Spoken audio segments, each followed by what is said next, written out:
PRS tauraro ni ma na zo in ba da gudunmawa. Tafiyar nan kar ayi babu ni ka jira ni muje ya dan uwa. Aikin alkhairi zamiyo mu tuna wa masoya rayuwa. Ga watan samun wadatuwa da ake samu a rayuwa.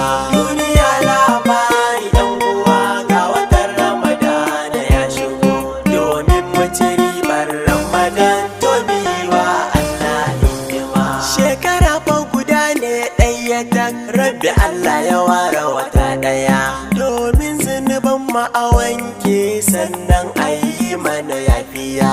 Amma a hakan wasu mun gaza da miwa Allah godiya. Mu ji tsoron Allah gaskiya, mi bautar Allah yan uwa.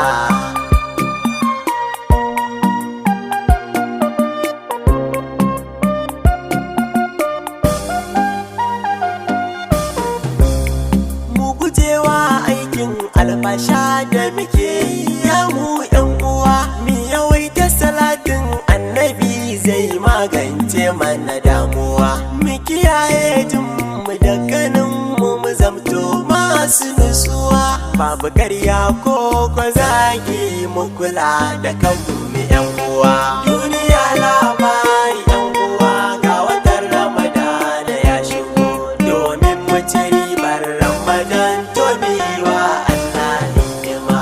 Komai zami yan uwa mu kasance masu nutsuwa. Karmi maye mu tabbatar mun tsarkake niyya yan uwa. Aikin lada idan muka yi ladan mu zai karɓanyuwa.